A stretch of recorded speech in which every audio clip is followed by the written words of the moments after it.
Saya Barbara Mailin, dibesarkan di Kota Kinabalu, Sabah. Dan saya sekarang mengajar di Fakulti Filem, Teater dan Animasi sebagai pensyarah di program filem. Dan sebelum sebelum menceburi bidang perfilman ini, secara peribadi sebenarnya bidang perfilman adalah satu pilihan yang mungkin saya anggap sebagai bukan di dalam pilihan utama pada asalnya, kerana saya didedahkan atau lebih terdedah kepada bidang sastra dan juga seni di sekolah menengah. Dan saya juga aktif dalam bidang muzik, saya menyertai choir dan sebagainya. So filem tidak ada di dalam senarai pada peringkat awalnya, tetapi saya telah diberikan tawaran diploma filem dan saya berminat untuk belajar tentang filem. Dan selain daripada itu, filem juga salah satu daripada bidang seni lain yang boleh saya sendiri explore. So di universiti juga, sewaktu belajar saya sering menyertai senior dan juga terlibat untuk menerbitkan filem-filem pendek. Dan saya melihat ini juga antara lain selain daripada menerbitkan filem pendek di peringkat kuliah, iaitu menghantar karya-karya ini ke festival filem di luar. Dan antara festival filem yang pertama kali saya sendiri sertai adalah KKIFF, iaitu Kota Kinabalu International Film Festival. Dan menerusi pertandingan ataupun festival filem itu, saya telah menghantar karya dan saya melihat ini adalah sebagai satu platform ataupun landasan yang membawa bukan hanya menghasilkan karya di peringkat universiti tetapi peringkat yang lebih jauh. Ya, pengalaman menonton filem saya pada waktu kecil, mungkin saya banyak terpengaruh dengan filem-filem Jamil Sulong. Antara filem dia yang kegemaran saya adalah Kecil-Kecil Cili Api. Macam mana dia? Okey. Teranglah, Abah. Best. Ha.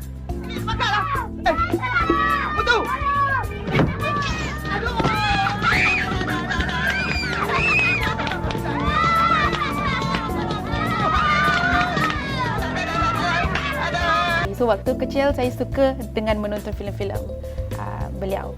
Dan mungkin sebelum saya menyertai ataupun sebelum saya sambung belajar dalam bidang filem juga, saya menonton filem Yue yang tu bertajuk Perempuan Isteri dan Dot Dot.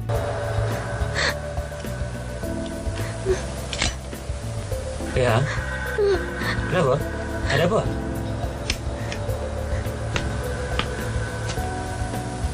Engkau tahu apa yang kau dah buat kat aku? Kau tahu, ha? Ami, kau harus faham, Ami. Engkau diam. Engkau diam dulu.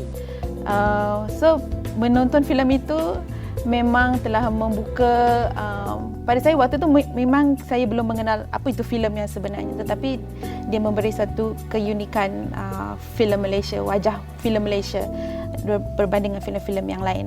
Dan selepas itu saya dah sambung ke universiti. Saya telah didedahkan dengan banyak filem, menerusi penontonan filem di Kelab Filem Vita. Dan penontonan menjadi lebih luas. Selain daripada menonton filem-filem tempatan, saya didedahkan dengan filem-filem daripada Southeast Asia, filem-filem daripada India, daripada Filipina, daripada India. Dan antara filem yang awal yang menjadi inspirasi saya adalah filem daripada pengarah India, iaitu Mira Nair. Menerusi filem beliau bertajuk Salam Bombay.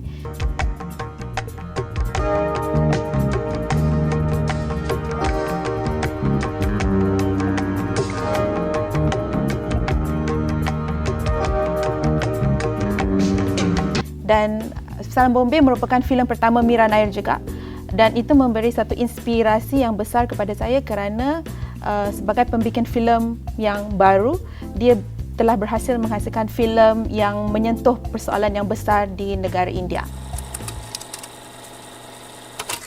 Saya berkarya terinspirasi daripada apa yang berlaku di sekitar saya, dan saya membesar dan pengalaman-pengalaman saya membuat filem berada dalam lingkungan wanita. Saya pernah tinggal bersama nenek saya, adik-beradik saya semuanya perempuan.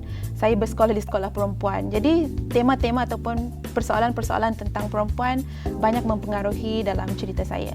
Dan kalau dilihat dalam filem-filem saya, yang antaranya adalah seperti Langat Diodu adalah cerita tentang nenek saya.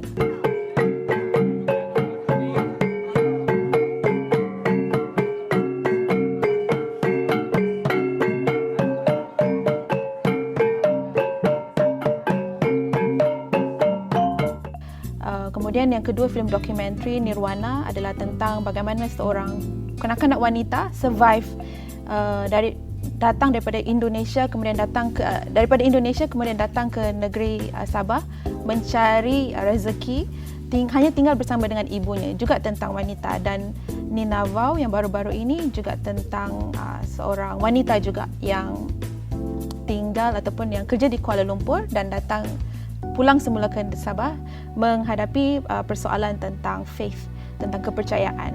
Feminisme boleh dilihat dari pelbagai aspek, dan wanita-wanita yang ada ataupun yang saya bercerita di dalam filem ini adalah wanita yang mempunyai landasan ataupun pegangan dan juga apa yang dia percaya tentang apa yang berlaku dalam hidup dia. Jadi saya rasa itu adalah satu pegangan yang mungkin yang perlu ada di dalam setiap watak apabila kita mempersembahkan watak wanita. Maksudnya ada juga filem-filem lelaki yang memaparkan wanita itu boleh memilih dengan cara dia sendiri. Contohnya filem Yue juga banyak memaparkan tentang wanita, kan, perempuan, isteri dan dot-dot, banyak memberikan saya satu inspirasi lah. Kemudian Mira Nair juga, walaupun dia wanita, dia persoalan tentang wanita. Kemudian di Filipina kita ada filem Himala, pengarahnya Ismail Bernal. Kemudian di India, Sajid Ray, Pata Panchalip, watak utama adalah watak wanita. So pengarah-pengarah ini walaupun lelaki tetapi mengangkat suara wanita yang kuat, ya, yang membawa satu perjuangan. Ya. Secara peribadi saya sendiri menganggap representasi Sabah di dalam sinema Malaysia masih jauh ketinggalan.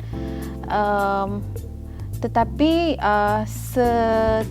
setakat ini mungkin ada suara-suara baru daripada pengarah-pengarah daripada negeri Sabah. Dan saya secara peribadi juga, pelakon-pelakon saya kebanyakannya adalah non-actors. Mereka bukan pelakon profesional. Tetapi filem-filem ini travel, yang mempunyai identiti dan juga watak yang original, yang autentik, dengan cerita, dengan jati diri cerita di sesuatu tempat, boleh travel di mana-mana pun, di festival di luar. Dan antara filem saya yang travel adalah Nina Vau. Nina Vau ditayangkan di Filipina, dan juga kalau buat tayangan di sini pun di Kuala Lumpur, masih ramai penonton di Kuala Lumpur yang tidak tahu tentang ini bahasa apa.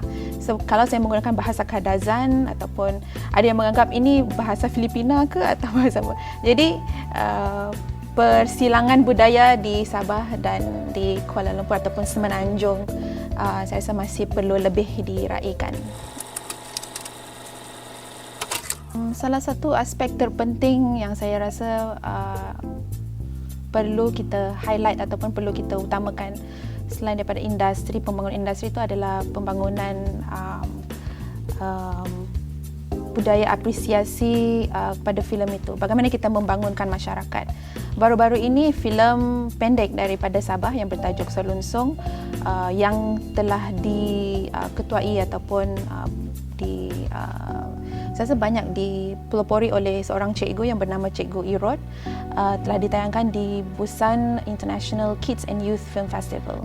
Dan saya melihat sejarah festival ini sebenarnya sudah masuk ke tahun 15. Dan ini adalah satu pencapaian tentang bagaimana sinema Korea Selatan membangunkan masyarakatnya melalui penontonan daripada seawal sekolah, di peringkat sekolah lagi. Dan ini berbeza dengan, I think, di kebanyakan sinema-sinema Asia yang lain. Malaysia mungkin kita belum ada festival yang membudayakan ini di peringkat sekolah. So, saya rasa ini boleh menjadi satu rujukan, reference untuk kita melihat bagaimana kita perlu membangunkan seniman daripada awal. Karyawan muda sekarang sangat beruntung kerana satu, kita ada dengan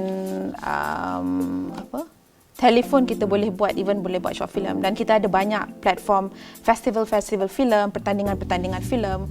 So di peringkat sekolah pun seperti saya sebut tadi, kita sudah boleh join pertandingan filem pendek.